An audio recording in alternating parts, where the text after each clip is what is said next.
জানতে বড় মনে চায়। আপনাকে জানতে মন চায়নি? কার কার জানতে মন চায় না? হাত উঠান। জানতে মন চায় না? হাত উঠাইলেন যে? ঠিক রাখতে হবে, খেয়াল ঠিক রাখতে হবে। কার কার জানতে মন চায়? হাত উঠান। মাশাআল্লাহ।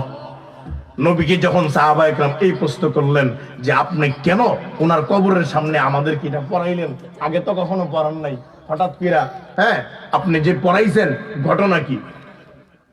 তো নবী বলতেছেন, শোনো, ইন্নী আরা মা লা তারাউন, আল্লাহ পাক রব্বুল আলামিন আমাকে যা দেখায় তোমরা তা দেখো না। আমাকে যা দেখায় তোমরা তা, এই কথার উপরে, হাদিসের উপরে একটা ঘটনা মনে হয়েছে, বলবো? দেখি তো কার কার শোনার ইচ্ছা আছে। মাশাআল্লাহ। উঠাউঠি করলে কিন্তু বলবো না, উঠাউঠি করলে মাইক ছেড়ে যামুগা। কে কি উঠবেন? থাকবেন তো শেষ পর্যন্ত। মাশাআল্লাহ, আল্লাহ কবুল করো। নবীজি একবার খায়বারের যুদ্ধের সময় এক গ্রাম ঘেরাও করছে সাহাবায়ে কেরামদেরকে নিয়ে, যুদ্ধ কইরা গ্রামের সব দিকে হামলা করব কাফের বেঈমানদেরকে। তো এই গ্রামের মধ্যে এক রাখাল ছিল, যে রাখাল কাকে মারতে হবে, কার পক্ষে লড়াই করতে হবে ওটাও বুঝতো না। মুসলমান যখন হামলা করবে, ইহুদিদের তো উচিত হইল মুসলমানদের উপরে পাল্টা হামলা করা, ঠিক না? কিন্তু এই রাখাল, ইহুদি রাখাল, সে বুঝে না যে মুসলমানদেরকে মারতে হবে, তার মাথার মধ্যে জ্ঞান নাই। কারে মারবো কারে ধরবো এই বুদ্ধিটা তার মাথার মধ্যে কি নাই। ও রাখালগিরি করে, ছাগল চড়ায়, ধুম্বা চড়ায়। তো সাহাবায়ে কেরাম যে পুরা এলাকা ঘেরাও করছে, ওর তো উচিত পালায় থাকা, ঠিক না? এমনি এলাকায় ঘেরাও করলে আপনারা একটা মার্ডার কেসের আসামি, কি পুলিশ আইছে গ্রামে, আপনি তো উগারের তলে ঢুকবেন, ঢুকবেন না? উগার আমি চিনি, ঢুকবেন না উগারের তলে? লুকায় পারলে মাটির তলে ঢুকে যাবেন, ঠিক না? এই হিসাব মতো তো ইহুদিরা পালানোর কথা। কিন্তু এই রাখাল সাহাবায়ে কেরাম যেখানে ঘেরাও করছে, এখান দিয়ে সোজা আড়া শুরু করছে তাদের সামনে। তো সাহাবায়ে কেরামের মধ্যে একজন এলান করতেছে, এখানে তোমরা কারা আসো, কে আসো, গ্রাম থেকে বের হয়ে আসো। বিশ্ব নবী, বিশ্ব নেতা, রাহমাতুল লিল আলামিন, সাইয়্যিদুল মুরসালিন নবীজি আসছেন, হয় লড়াই করবা আর না রুজু করবা, আত্মসমর্পণ করবা, যে কোনো একটা করবা। তো এই রাখাল এটা শুনছে। কে শুনছে? ওনার নাম হইল আসওয়াদ। ওনার নাম কি? এই আসওয়াদ রাখাল এই কথা শোনার পরে ও সাহাবায়ে কেরামের সামনে গিয়ে দাঁড়াইছে। আপনি মার্ডার কেসের আসামি, পুলিশ ডাকলে আপনি যাইবেন সামনে? যাইবেন নি? যাবেন? আর তুলেন তো, কে কে যাইবেন না? যাইতেন না, খালি ফেস লাগাই দিন, বুঝছেন কইলাম? যাবেন? যাবেন না। উনি সাহাবায়ে কেরামের সামনে গিয়ে দাঁড়াইছেন। কই দাঁড়াইছে? আগেই তো কইছি কথা বইলা বইলা বয়ান করবো, কথা বলতে পারবেন তো? উনি সাহাবায়ে কেরামের সামনে গিয়ে দাঁড়ায় বলতেছে, এই সাহাবায়ে কেরাম শোনো, তোমাদের সাথে আমার কোন লড়াই নেই, কিন্তু একটু আগে যিনি এলান করছেন উনি বলছেন তোমাদের মধ্যে একজন বিশ্ব নেতা আছে। কি নেতা বলেন না? বিশ্ব নেতা আছে, আমি কি তার সাথে দেখা করতে পারবো? কি আমি কি তার সাথে দেখা করতে পারবো? সাহাবায়ে কেরাম বলছে অবশ্যই পারবেন, কেন পারবেন না? কয় সত্যি পারবো তো? হ্যাঁ পারবেন। মস্করা করতেছেন না তো? না পারবেন, অসুবিধা নাই। কোথায় আছেন উনি? বলে ওই যে দেখো একটা তাবু দেখা যায়, ওই তাবুর মধ্যে একা একা বৈশা আছেন, তুমি গিয়া ডাক দিলেই বের হবে বিশ্ব নেতা। কোথায়? সাহাবায়ে কেরাম থেকে অনেকটা দূরে নবীজি একটা তাবুর মধ্যে কি করছেন? বৈশা আছেন। তো এই রাখাল তাদেরকে বলতেছে, আপনারা হয়তো সত্যি আমার সাথে মস্কারি করতেছেন। কি করতেছেন? কি করতেছেন? কয় কেন? কেন এটা মনে হইছে? এই জন্য মনে হইছে, এলাকার নতুন পাতি মাস্তান যদি জাগায়, দেখছেন না গজায় না দুই চারটা পাতি মাস্তান, এই পাতি মাস্তানরাও তো রাস্তা দিয়ে হাঁটলে আগে পিছে দুই চারজন ব্যারিকেড থাকে, থাকে না? এলাকার চেয়ারম্যান যদি হয়, এরা আরো 10-15 জন গার্ড দিয়ে লয়ে যায়। বাজারে গিয়ে উঠলে চেয়ারম্যান সাহেব আসছে, আগে পিছে 50 জন, ঠিক না? এগুলো একটা গ্রামের চেয়ারম্যান, গ্রামের নেতা। কিসের নেতা? আর যদি এমপি সাহেব আসে, আগে পিছে পুলিশ পিস্তল বাহিনী থাকবে কি থাকবে না? বিশাল প্রটোকল থাকবে এমপি আসলে। কেন? সে একটা বিভাগের নেতা, ঠিক কিনা? এরপরে যদি মন্ত্রী আসে, ওর প্রটোকল আরো বেশি। যদি প্রধানমন্ত্রী আছে ডাক্তার ইউনূস, কে ডাক্তার ইউনূস যদি আসে, তারা আমরা দাঁড় বিটতে পারবো, কাছে বিটতে পারবো? যিনি একজন বাংলাদেশের প্রেসিডেন্ট হয়ে তার ধারে আমরা বিটতে পারিও। কিন্তু নবীর ব্যাপারে বলা হইতেছেন যিনি বিশ্ব নেতা, কে? নবীজি। উনার কোন প্রোটোকল দেখতেছি না, ওই তাবুর মধ্যে একা একা বৈশা আছে। আসলে কি উনি বৈশা আছেন কিনা বিশ্বাস হইতেছে না, মনে হইতেছে তোমরা মস্কারা করতেছো। মস্কারার মতো না? হ্যাঁ, তোমরা বলতেছো বিশ্ব নেতা, কিন্তু আগে পিছে কোনো প্রোটোকল নাই। কি নাই বলেন না? আগে পিছে কোনো প্রোটোকল নাই। আল্লাহ গোটা দুনিয়াওয়ালাকে জানায়, সামান্য একটা পাতিমাস্তানের জন্য 10 জন ব্যারিকেড, একজন চেয়ারম্যানের জন্য 50 জন বডিগার্ড দাঁড়াইয়া যায়, একজন এমপি মন্ত্রীর জন্য আগে পিছে পুলিশ, একজন মন্ত্রীর জন্য আগে পিছে কমান্ডার বাহিনী, একজন প্রধানমন্ত্রীর জন্য হাজারো হাজারো অস্ত্র বাহিনী দিয়া প্রোটোকল দিয়া এক জায়গা থেকে আরেক জায়গায় নিয়ে যায়। সে যেমন পাওয়ারওয়ালা, আল্লাহ তার জন্য তেমন প্রোটোকল তৈরি করে দেন। আমার নবী যেহেতু বিশ্ব নেতা, দুনিয়ার মানুষ কোনো প্রোটোকল কাজ হবে না। আমি আল্লাহ আমার নবীর জন্য নিজেই প্রোটোকল। আরো জোরে কন। इंतखाबे दफ्तरे तकी उन्हें आलम जाते बरतरस आयाते जुमला अंबिया आयाते बरतरस आयाते जुमला अंबिया आयाते मशरिको सब वजूदो मासवा मिशकाते मुस्तनीरज़तल अता हर करीबा हर बाइद मुस्तनीरज़तल अता हर करीबा हर बाइद। চলবে? জোরে কয় না চলবে? চলবনি? এবার আসওয়াদ রাখাল ওই তাঁবুর দিকে আগাইছে। কোন জায়গায়? যেখানে কে বসা? জোরে কয় না? কে বসা? এবার তাঁবুর সামনে গিয়া দাঁড়ায়া উনি, কাফের তো জানে না সালাম টালাম দেওয়ান লাগবে, আছে না? হ্যাঁ, মুসলমান সালাম আছে না? মোতায়েন সাহেবের রুমে গিয়া, হুজুরদের মাদ্রাসায় গিয়া সালাম ছাড়া কথা কননি? হ্যাঁ হ্যাঁ, সালাম ছাড়া কথা বলেন না? এই তো কেউ আসেননি, কেউ ভিতরে কেমনে?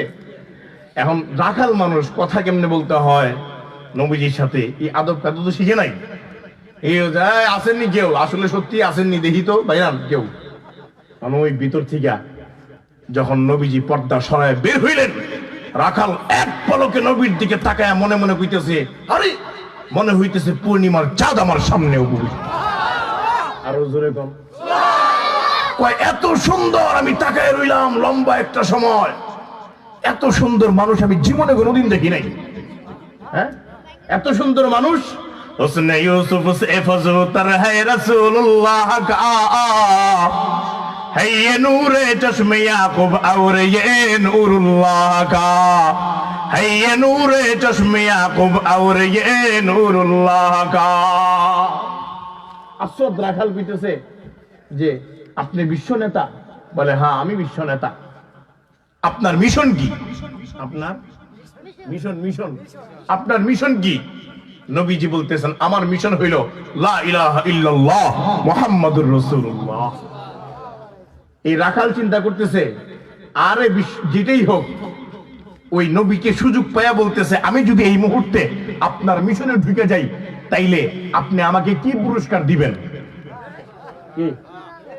ধরেন মনে করেন যে আওয়ামী লীগ ক্ষমতাতে পড়ে গেছে কেনা, এখন কেডা কের বিএনপি, কোন বিএনপির খাওয়া আছে মিয়া? এখন ডক্টর ইউনূসের ক্ষমতা চলতেছে। এখন আওয়ামী লীগের কেউ যদি আইসা বলে যে আমি আপনার পক্ষে আজকে দিয়ে কথা কমো, আমারে কয় লাখ টাকা দিবেন, যদি তারে গ্রহণ করে বলবে যাও তোমার 50 লাখ টাকা দিব, তুমি আমার পক্ষে সাফাই গাইবে। ওই রাখালওয়ালা নবীকে বলতেছেন এই মুহূর্তে আপনার মিশনের মধ্যে ঢুকলে আমারে কি পুরস্কার দিবেন? নবীজি বলতেছেন ও রাখালওয়ালা শোনো, এই মুহূর্তে যদি কালেমা পড়ে মুসলমান হয়ে যাও তাহলে সর্বপ্রথম যে পুরস্কারটা পাইবা সেটা তোমার সিনার সাথে আমার সিনা মিলায়া দিও। রাখাল কয় মজা করলেন নি? মজা করলেন? কই কেন? আমি হইলাম রাখাল, আমি 24টা ঘন্টা গরু ছাগল দুম্বার সাথে কাটাই, আমার শরীরের মধ্যে ময়লা, দুর্গন্ধর আওয়াজ আসতেছে, আমার চেহারা কালো, আমার নামই তো আসওয়াদ, আমি কি আমি কালো মানুষ, আমার শরীর থেকে দুর্গন্ধ বের হইতেছে, আপনার চেহারা পূর্ণিমার চাঁদের মতো সুন্দর, শরীর থেকে মেশকের ঘ্রাণ বের হইতেছে, আপনি কি মজা করেন আমার সাথে কোলাকুলি করবেন? আপনি যে বললেন কোলাকুলি করবেন, আপনি কি মজা করলেন? বলেন না, মজা আমি করি না। তুমি কালেমা পড়ে মুসলমান হয়ে দেখো। আসওয়াদ রাখাল চিন্তা করলো, মজা হোক আর যাই হোক, আগে কালেমা পড়ে লই, আমারও যদি জড়ায় ধরে।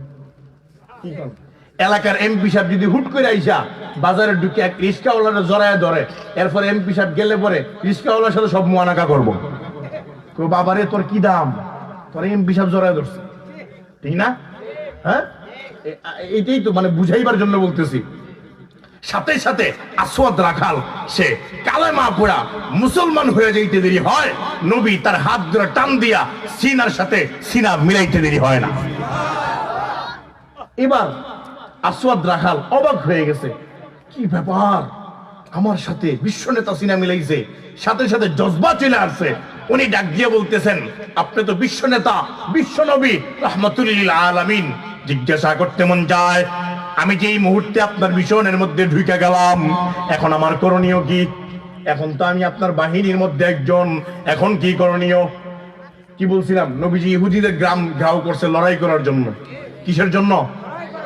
এই যে সে কালেমা পরে মুসলমান হয়েছে ওই তাবুর সামনে, এটা কিন্তু সাহাবায়ে কেরাম জানে না। এটা কি কেউ জানে না? ওই যে দূরে গিয়ে মুসলমান হয়েছে নবীজির কাছে, সাহাবায়ে কেরাম এই চিত্র দেখেন নাই। আবার যুদ্ধের সময় নবীজিকে বলতেছেন, আমার মিশন কি হইতে পারে? নবীজি ডাক দিয়া বলেন, আসওয়াদ, এখন নামাজের সময় না যে তোমাকে নামাজের কথা বলবো, এখন যাকাতের সময় না যে যাকাত দিবা, এখন রোজার সময় না যে রোজা রাখবা, এখন সৎকার সময় না যে সৎকা দিবা, এখন জিহাদের ময়দান, প্রস্তুত হয়ে যাও, লড়াই করবা। কি করবা?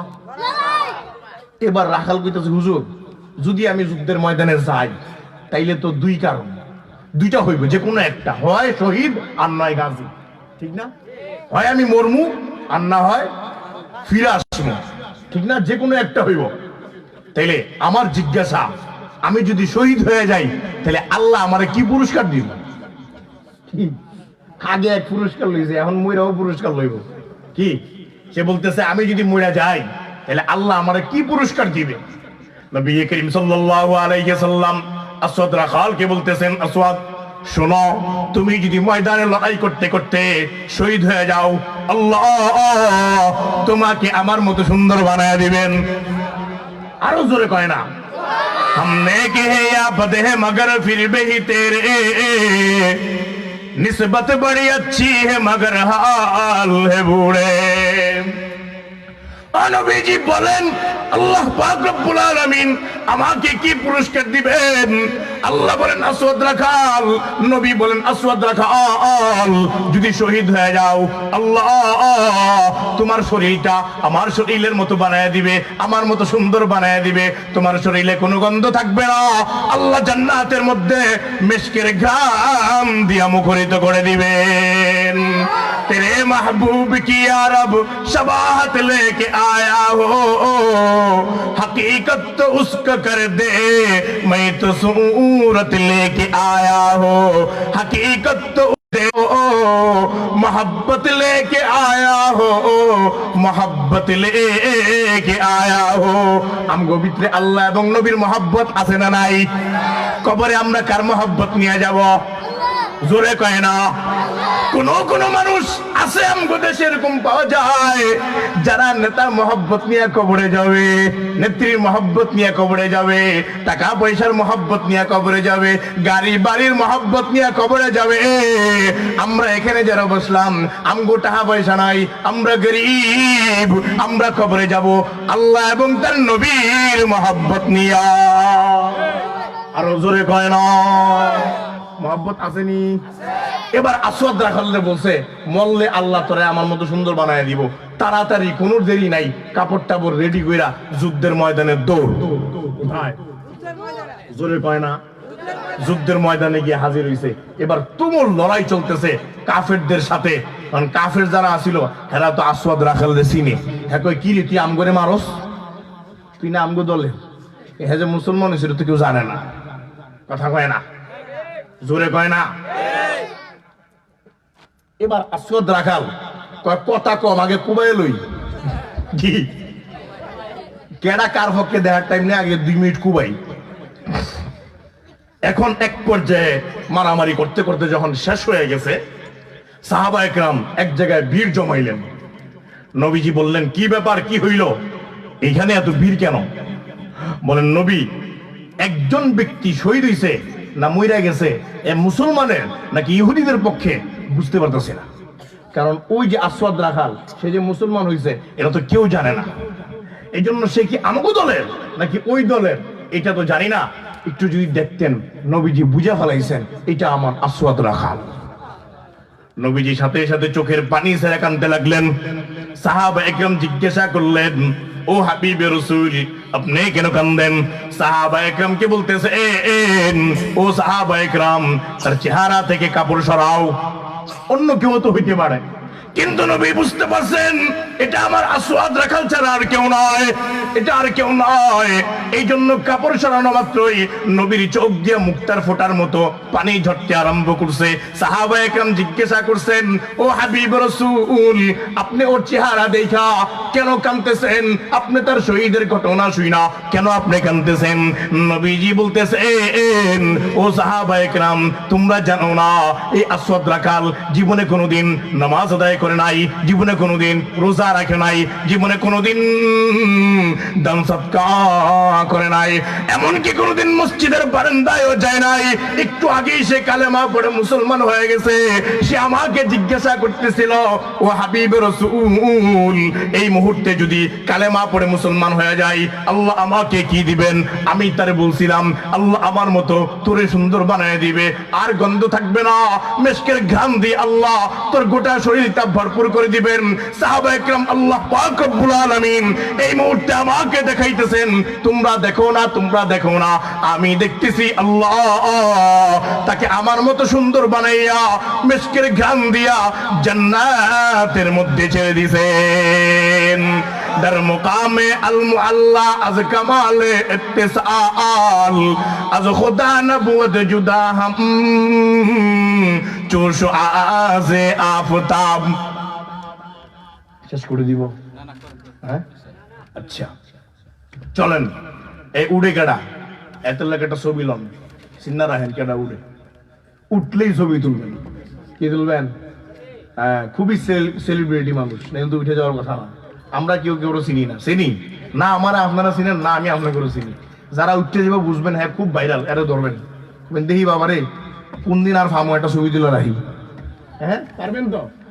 আচ্ছা, আসওয়াদ রাখালের ব্যাপারে নবী বলতেছেন, ইন্নী আরা মা লা তারাউন, আল্লাহ আমাকে যা দেখাইতেছেন তোমরা তা দেখো না, আমি এই মুহূর্তে দেখলাম তারে জান্নাতে আল্লাহ ঢুকাইছেন। মনে আছে এই ঘটনা কোত্থেকে আনছিলাম? হযরত মুআয ইবনে জাবাল, মনে আছে? এই আমার দিকে, কার দিকে? জোরে কয় না, কার দিকে? আমার দিকে। হ্যাঁ, সামনে যারা বসছেন প্রত্যেকেই নিজেদেরকে এক একজন মুজাহিদ মনে করেন। কি মনে করেন? আর মুজাহিদ হইল সামেনা ওয়া আতানা, যখন যা বলা হবে তাই করতে হবে। এই জন্য কার দিকে খেয়াল, নজর কার দিকে, কান কার দিকে? হ্যাঁ, শাহজালালের সৈনিক হইতে চান কাটা কাটা হাত উড়ান, শাইখে গুনৈর সৈনিক হইতে চান কাটা কাটা হাত উড়ান। শাইখে গুনৈরে চিনেননি? চিনেন? কে কে চিনেন না? আপনামান চিনেন না? ছুটে আয় শাহজালালের নির্ভীক সৈনিকেরা, খতম করো গোবিন্দের ওই চালাচা মুন্ডা গোলা। ওলিদের এই জমিনে বিপ্লবেরই মশাল জ্বালা, ওলিদের এই জমিনে বিপ্লবেরই মশাল জ্বালা। ছুটে আয় শাহজালালের নির্ভীক সৈনিকেরা, খতম করো গোবিন্দের ওই চালাচা মুন্ডা গোলাম। শাহজালালের স্বপ্ন ছিল আল কোরআনের জ্বলবে আলো, শাহজালালের স্বপ্ন ছিল আল কোরআনের জ্বলবে আলো, সেই আলো জ্বালিয়ে দিতে বিপ্লবেরই মশাল জ্বালা, সেই আলো জ্বালিয়ে দিতে বিপ্লবেরই মশাল জ্বালা। ছুটে আয় শাহজালালের নির্ভীক সৈনিকেরা, খতম করো গোবিন্দের ওই চেলা চামুন্ডা গোলা। পারবেননি? নাস্তিক টাস্তিরে হুতা লইতে পারবেননি? বিসমিল্লাহ সারা ফিরাইতে পারবেননি? ইনশাআল্লাহ কইতে সন্দেহ লাগতেছে। হ্যাঁ, হযরত মুআয ইবনে জাবাল ওই যে কবরের সামনে দাঁড়ায়া সাহাবায়ে কেরাম প্রশ্ন করলেন, নবী আপনার মুআযের কবরের সামনে দাঁড়ায়া কেন আপনি এটা পড়ছেন? তখন নবী বলতেছেন, সাহাবায়ে কেরাম তোমরা জানো না, তোমরা তা দেখো না, আল্লাহ আমাকে এই মুহূর্তে দেখাইছেন মুআযকে কবরে রাখা মাত্রই দুই পাশের মাটি চাপা দিতে আরম্ভ করতে শুরু করছে। কি জোরে কয় না? কিন্তু সাহাবায়ে কেরাম যখন আমি এটা দেখতে পারলাম, সাথে সাথে তোমাদেরকে আইনা কবরের সামনে দাঁড়া করাইলাম। কই দাঁড়া করাইলাম? কবরের সামনে আইনা দাঁড়া করাইলাম। এরপরে আমি প্রশ্ন করলাম, তোমরা পড়লা সুবহানাল্লাহ, তোমরা পড়লা তাহলিল, তোমরা পড়লা তাকবীর, তোমরা পড়লা তাসবিহ।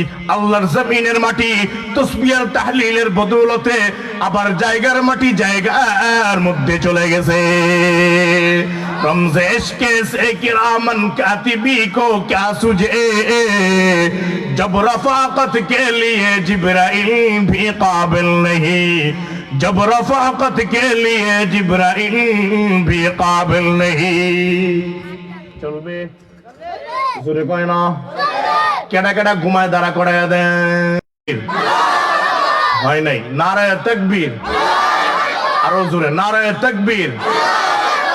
এই তো এই আওয়াজটা যেন এই তালে থাকে, ঠিক আছে? এর চেয়ে কমায়েন না। আচ্ছা, এরপরে চলেন মেরে দোস্ত বুজুর্গ, হযরত মুআয ইবনে জাবাল ওনার মাটি চাপা থেকে নবীজি যে আমলটা শেষ কইরা সব সাহাবায়ে কেরামদেরকে নিয়ে চলে আসছেন। এবার শুনেন, তিন কারণে আল্লাহ মাটি চাপা থেকে হেফাজত করেন। কয় কারণে? জোরে কয় না? জোরে জোরে কয় কারণে? তিন কারণে। তিন কারণে আল্লাহ মানুষের কবরের মাটি চাপা থেকে হেফাজত করেন। দুই কারণ আল্লাহর হাতে, এক কারণ বান্দার হাতে। দুই কারণ, দুই কারণ, এক কারণ বান্দার হাতে। চলেন, এক নম্বর কারণ, কোন ব্যক্তি যদি বৃহস্পতিবার বিকালে মারা যায়, কখন? বৃহস্পতিবার বিকালে যদি মারা যায়, শুক্রবারে বিকালের আগে যদি তাকে জানাজা পড়ায় দাফন টাফন করে যদি মাটি দিয়ে আসেন, আল্লাহ পাক রব্বুল আলামিন কবরের ওয়ালাকে কবরে রাখার পরে শুক্রবারের বদৌলতে মাটি চাপা থেকে আল্লাহ হেফাজত করবেন। हमने के या बद है मगर फिर भी तेरे निस्बत बड़ी अच्छी है मगर हाल है बुरे। জিজ্ঞাসা করতে মন চায়, এটা আল্লাহর হাতে নাকি বান্দার হাতে?